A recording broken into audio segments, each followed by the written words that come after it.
โดยเด้อน้องตุ๊กเด้อโดยแต่ว่าอันข่อยบ่มีได้เงินค่าของมันของหมอข่อยสิออกได้ค่ารถกับน้ำมันนี่ได้โดยเพราะว่า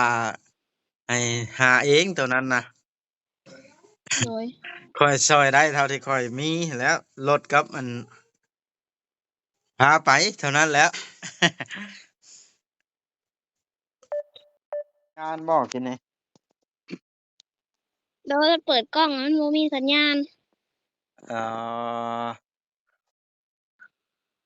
ไปได้พ่อกับแม่เพิ่นเมื่อแล้วบ่ยังเพิ่นก็นอนอยู่หั่นแหล้วเนาะจนกว่าสิคลอดพู้นแหล้วเดือนคองแล้วเนาะ โดย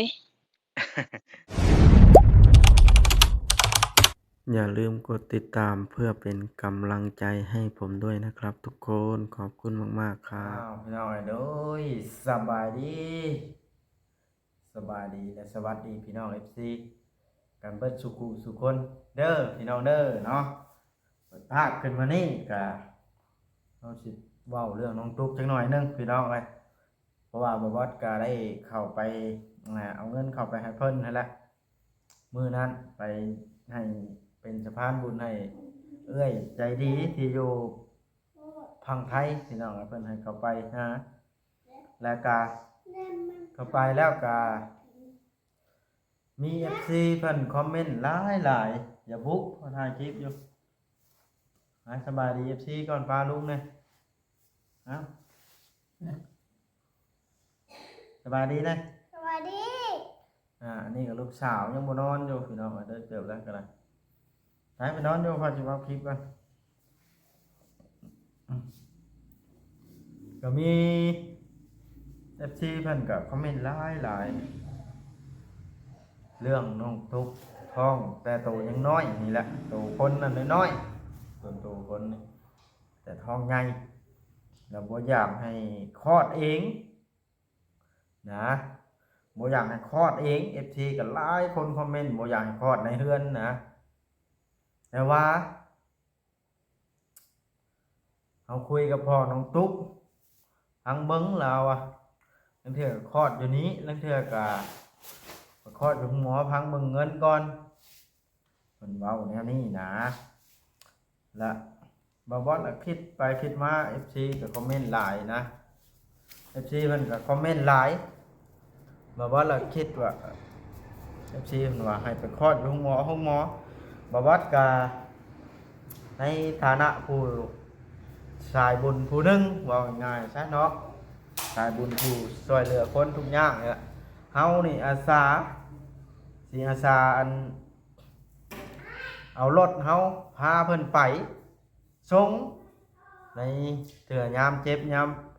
เจ็บสิคลอดลูกนะสิรับรถช่วยได้เท่าที่เฮาช่วยนี่แล้วพี่น้องเอ้ย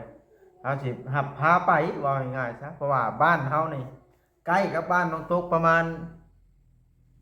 7-8 กิโลประมาณนี้แหละ 7-8 กิโลเมตรก็บ่ไกลปานใดพี่น้องเอ้ยก็ถือว่าคันเพิ่นเจ็บต้องคลอดทางหยังเพิ่นบ่มีรถมีรางก็บ่ให้เพิ่นเกรงใจนะให้เพิ่นโทรมาหาและมื้อนั้นล่ะเฮาบ่ได้บอกไว้เนาะแล้วมื้อนี้เฮาสิโทรบอกเพิ่นก่อนพี่น้องเอ้ยว่าบ่ต้องเกรงใจถ้ามีเรื่องจำเป็นยามเจ็บท้องสิคลอดแล้วให้โทรมาเพราะว่าทางบ่บอสก็ได้เข้าไปแล้วพร้อมตอนแรกนี่แต่ว่าบ่เห็นเพิ่นจุดประสงค์เข้าไปก็อยากไปบอกเพิ่นนั่นละเนาะว่าถ้ามีเรื่องจำเป็นเจ็บท้องสิได้ลูกตอนค่ำตอนคืนหรือว่าตอนเว้นก็ให้โทรหาเลยนะเพราะว่าเฮานี่สิอาสาพาไปเฮาก็บ่ได้มีเงินมีคำที่ผู้ใหญ่เพิ่นมอบให้พาไปดอกแต่ว่าเฮาเกิดอีตนคิดสภาพตอนที่แม่น้องแต่น้องตุ๊กเพิ่นได้ลูกแต่ยังน้อยตอนนั้นก็ย้อนคลอดเองนี่แหละจังได้จากโลกไปก็ได้เนาะอันนี้คือกันนี่เฮาย่านไว้เฮาก็เลยช่วยเท่าที่เฮาช่วยได้ช่วยสุดความสามารถเฮาสิพาไปอาสาโตที่เฮามีนี้อย่างเช่นเฮามีรถเฮาก็สิได้พาไปแบบนี้นะพี่น้อง คำบ่บอกแบบนั้นก็ย่านน้องเพิ่นเกรงใจแล้วบ่กล้าโทรมาให้พาไปนะเฮาก็ซอยๆกันไปนี่ล่ะเว้าง่ายๆซะเนาะเฮาก็เป็นหยังจังอ่า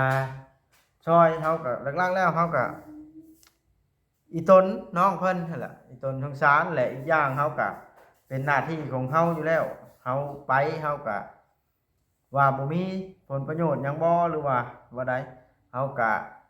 อิ่มใจได้ช่วยน้องเพิ่นแล้วก็อีกอย่างเฮาก็ได้เฮ็ดงานเฮาพร้อมหน้าที่เฮาสะพานบุญเฮาก็ได้คลิปนะพี่น้องแล้วมันก็เป็นการทำบุญอย่างหนึ่งเนาะว่าง่ายๆซะมันได้ช่วยคนที่ต้องการความช่วยเหลือว่าง่ายๆซะเพราะว่าคันสิให้กับเจ้าขี่รถไถรถอีแต๊กๆรถไถนี่โอ้ยเป็น4-5ชั่วโมงจังฮอดโรงหมอบาดนี่มันก็ลำบากแน่อันนี้เฮาจวดพาไปแป๊บเดียวสมมุติเพิ่นนั่นเฮาก็พาไปนะเนาะก็อ่าถือว่าเฮาก็ได้ร่วมกับอันลูกเมียแล้วว่าพาน้องเพิ่นไปโลดเฮ้ยเมียก็ว่าคันสมมุติว่าน้องเพิ่นจำเป็นนะเพราะว่าอีต้นน้องเพิ่นน้อย FC เพิ่นก็คอมเมนต์หลายๆพี่น้องเอ้ยว่าอยากคลอดเองในเรือนหั้นนะเฮาก็เลยคิดใจว่าเสียสละพาน้องเพิ่นไปโลดเนาะมีแต่ว่าแนวนี้แหละพี่น้องเอ้ยเฮาสิโทรหาน้องเพิ่นซะก่อนบอกน้องเพิ่นเพราะว่าเข้าไปหาตอนแรกน่ะบ่เห็น เอาจิโทรบอกเอาบัดนี้เนาะถ้าเกิดว่าต้องการหรือว่ามีความจำเป็นหลายโทรมาเพราะว่าเบอร์โทรเฮาก็มีน้ำน้องเพิ่นนะเฮาติดต่อกันอยู่เนาะและถือว่าประมาณนี้แหละพี่น้องมีแต่โทรบอกน้องเพิ่นซะก่อนเนาะไปสิโทรแหละโทรศัพท์มีเครื่องเดียวนี่สิเอาเครื่องนี่แหละโทรพี่น้องเอ้ย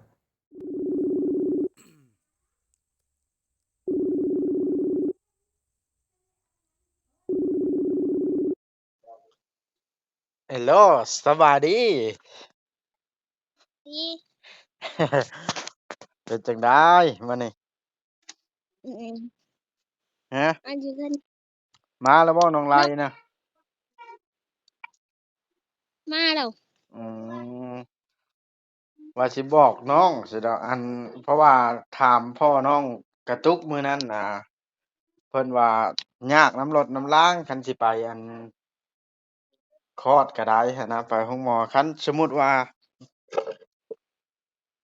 เปิดกล้องดูค่ะเปิดกล้องได้บ่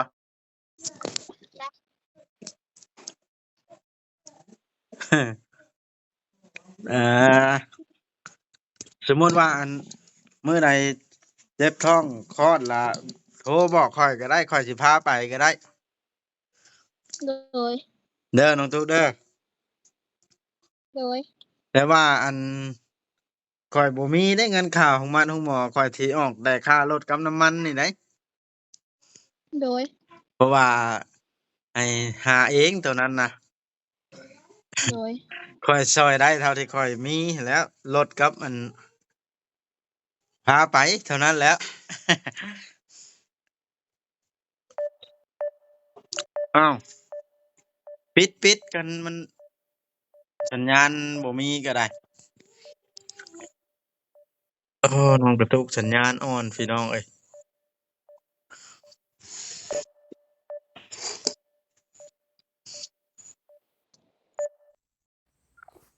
เอ้าดับไปแล้วพี่น้องเอ้ยมันบ่มีสัญญาณบ่กินนี่โดยเปิดกล้องมันบ่มีสัญญาณเอ่อไปได้พ่อกับแม่เพิ่นเมื่อแล้วบ่ ยังเพิ่นก็นอนอยู่หั่นแหละเนาะจนกว่าสิคลอดพู้นแหล้วเดือนคองแหล้วเนาะ โดย อ้ายก็ว่าสิเข้าไปอยู่ตอนแลงบัดนี้เข้าไปอยู่หังหาบ่เห็นว่าสิเข้าไปบอกโดยเห็นบ่ห้อยรถน่ะ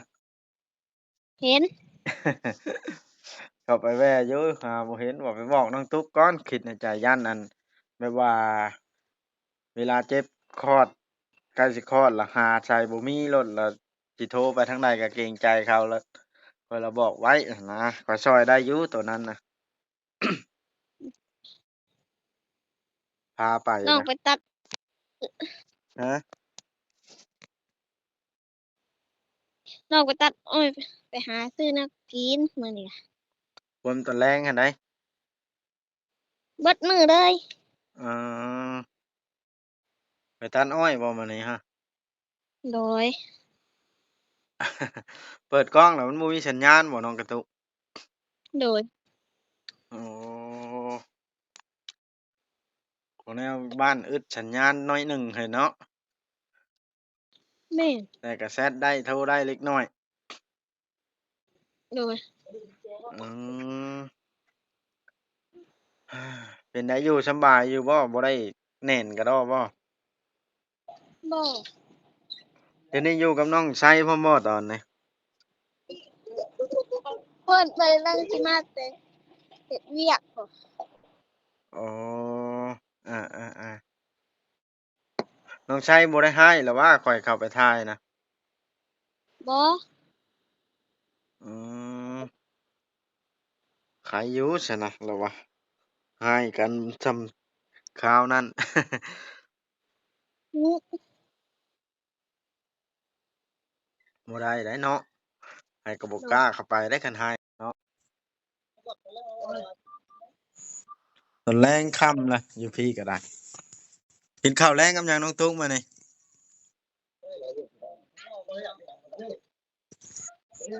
ฮะ โดย กินข้าวกับหยังมื้อนี้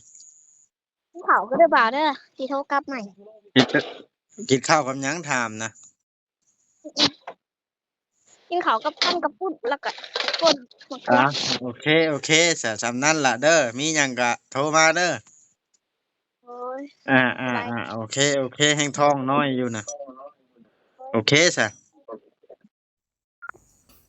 อ้าวพี่น้องเอ้ยโทรเรียบร้อยบอกน้องเพิ่นก็สัญญาณบ่ค่อยดีพี่น้องเอ้ย เพื่อนน้องเพิ่นก็ได้สัญญาณบ่แรงเลยขาดๆเคินๆต้องขอโทษขออภัยนำพี่น้องเอ้ยน้องเพิ่นก็กำลังสิกินข้าวแลงพี่น้องเอ้ยกินข้าวปุ้นเพิ่นว่าเนาะอ่าก็ถือว่าได้กล่าวบอกน้องเพิ่นแล้วก็มีแต่ว่าเฮาท่ารอพังโทรศัพท์ไปแล้วพี่น้องเอ้ยถ้าเกิดว่าเพิ่นต้องการให้เฮาพาไปเฮาก็พาไปเฮาก็ ถือว่าบ่แม่นคนหักคนมีดอกพี่น้องเอ้ยแต่ว่าเฮาก็อยากช่วยหั้นนะบ่แม่นชาติว่าเห็นคนทั่วไปล่ะสิช่วยเห็นไผทุกข์ไผยากโดนนะแบบนี้บ่แม่นเฮาก็ช่วยผู้ที่ต้องการความช่วยเหลือหั่นล่ะพี่น้องเอ้ยเนาะคิดสภาพแล้วก็ไปเห็นแล้วแฮงแนวอีตนนะพี่น้องเอ้ยตัวน้อยๆท้องบัดใหญ่อะนะเว้าขออนุญาตบัดคำนำพี่น้องเอ้ยขอโทษล่วงหน้าเนาะ คนน้อยๆช่องคลอดมันน้อยว่าง่ายๆซะคลอดเองนี่แนวใดก็เสี่ยงกับอันตรายพี่น้องเอ้ยในความคิดบ่บอสนี่ถ้าเป็นไปได้เนาะอยากแนะนำให้ทางอันเพิ่นนี่พาออกแบบอยู่ไทยหั้นนะพาออกเพราะว่าบักทูทีนี่น้องทูทีลูกเบาโอลินี่ กับผ้าคือกันนะพี่น้องบ่ได้คลอดออกช่องคลอดผ้าออกมันก็ถือว่าปลอดภัยแบบนี้พี่น้องปลอดภัยทั้งแม่ทั้งลูกว่าแพทย์หมอเพิ่นผ่าท้องเฮาออกเลยเด้แพทย์เพิ่นก็เก่งแบบนี้ถือว่าปลอดภัยบ่มีปัญหาคันเป็นแบบนั้นคันให้เบ่งให้คลอดอะไรนี่คือสภาพมาก็บ่อยากคิดพี่น้องบ่อยากเห็นภาพนั้นเลย แต่ว่าสิเป็นจังไดเฮาก็บ่ฮู้แต่ว่าบ่อยากคิดสภาพอะนะมันน้อยคนน้อยแฮงคนใหญ่กว่าน้องเดียน้อยเดียวนี่เนาะลูกนี่ลูกสาวอันนี้ฮะอย่าสินอนแล้วลูกอาบน้ำแล้วลูกสาวอันนี้นะอายแล้วเขานอนแล้วยังน้องพ่อครับ มาแต่บ้านป้าแต้วไปอัปเดตงานทางเอื้อยจุลี่เพิ่นนั่นเพิ่นให้เป็นสะพานบุญไปสร้างไม้เชื้อราเขาให้เพิ่นโอเคสำหรับคลิปนี้เนาะนี่ล่ะสิได้ขอจบคลิปลงเพียงเท่านี้แล้วพี่น้องเอ้ยคลิปหน้าจะพบพ้อกันใหม่มีหยังคืบหน้าเฮาก็สิอัปเดตรายงานให้ FC เบิ่งและเรื่องน้องตุ๊กก็ได้เนาะ ทีแรกก็บ่บอสก็บ่อยากเข้าไปเด้พี่น้องเอ้ยย่าน FC ดราม่าเรื่องน้องตุ๊กนี่แต่ว่ามาคิดเบิ่งแล้วว่ะดราม่าแนวใดเฮาบ่ได้ไปถ่ายเกี่ยวกับดราม่าเนาะเฮาแบบว่าถ่ายในมุมของเฮาหันนะแบบว่าน้องเพิ่นเป็นตาอีตนหันนะพี่น้องเนาะน้อยแถมแม่เพิ่นก็ยัง เสียชีวิตย้อนอันคลอดลูกเองนี่แหละพี่น้องขึ้นมาแล้วมันอีตนอันนี้จะเป็นตัวนั้นขึ้นมานี่โอ้ยเนาะจักสิว่าแนวใดล่ะพี่น้องเอ้ยมีแต่ว่าเอาใจซอยน้องเพิ่นสิเป็นแนวใดก็ได้พี่น้องเอ้ย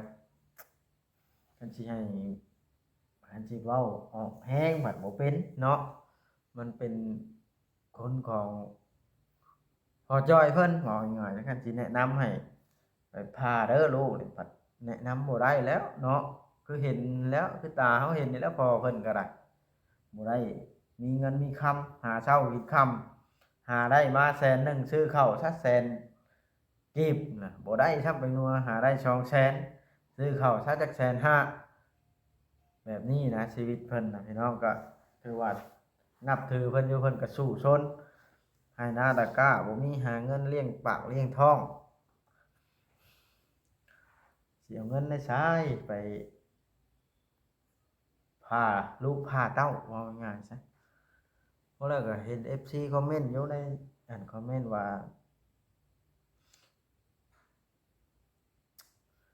อยากบ่เว้าดีกว่ามันสิเป็นดราม่าอีกเนาะมีแต่ว่าเอาก็อ่านแต่เม่นโตมันดีๆให้ละพี่น้องเอ้ยเอาโอเคพี่น้องคลิปนี้ก็ได้เว้าหลายยายห้างมันยืดยาวพอสมควรแล้วสิได้ขอจบคลิปลงเพียงเท่านี้ซะก่อนเนาะ มีแต่ว่าเอาใจช่วย